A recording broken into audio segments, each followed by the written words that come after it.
So here we are, the three of us, Bill Wilson, Karen White, and Wayne Imbernoni, thrust together in this new family of sorts. And Bill, you've tasked Karen and I to build something new, maybe even something different. So in order for us to do this, we're going to need to drive results.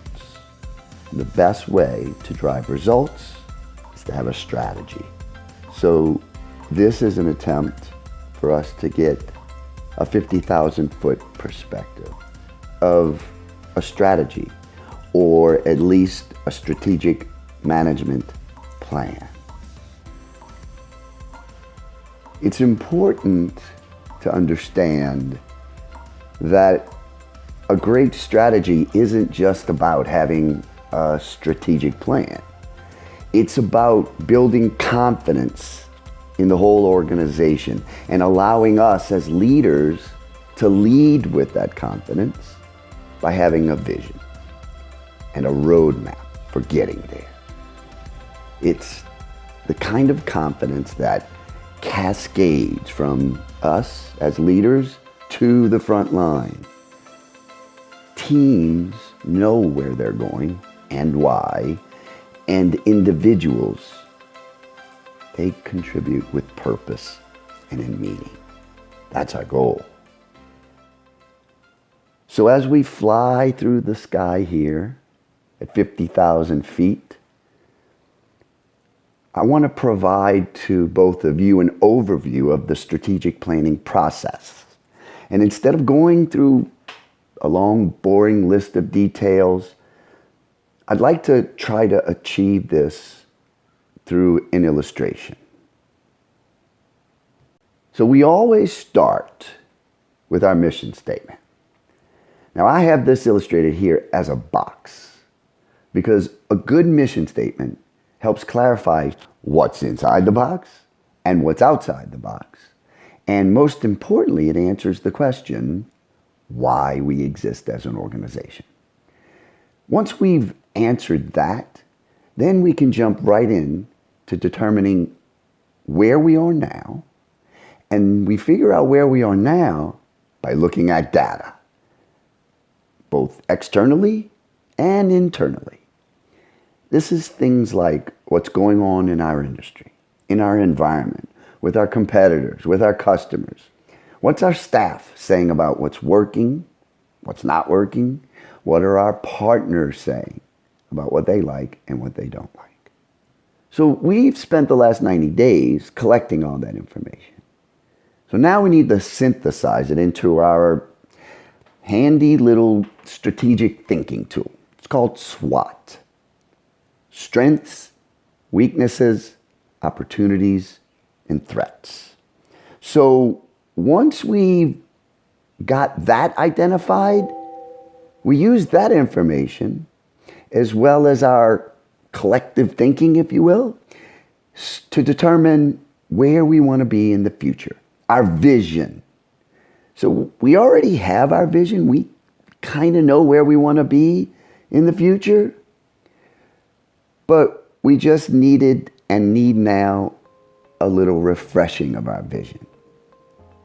What's most important about our vision is that it answers the question, where? Where are we going? And that it's really, really clear to everybody in the organization. Because if it's not clear, then you can't create a plan from where we are today to where we want to be in the future. Once we clarify our vision, our job in our planning process is to draw the most direct line or the clearest path from where we are today to where we want to be. And we start this by articulating our organization-wide strategies. These are the things that are our guardrails that keep us on the straight path. Once we have those identified, then we articulate our long-term strategic objectives. These are the things that provide this higher level view of the items between where we are today and that future state that's broken down in a balanced way. For Karen and I, we've divided these into 4 high-level focus areas: financial, customer, operational excellence, and people.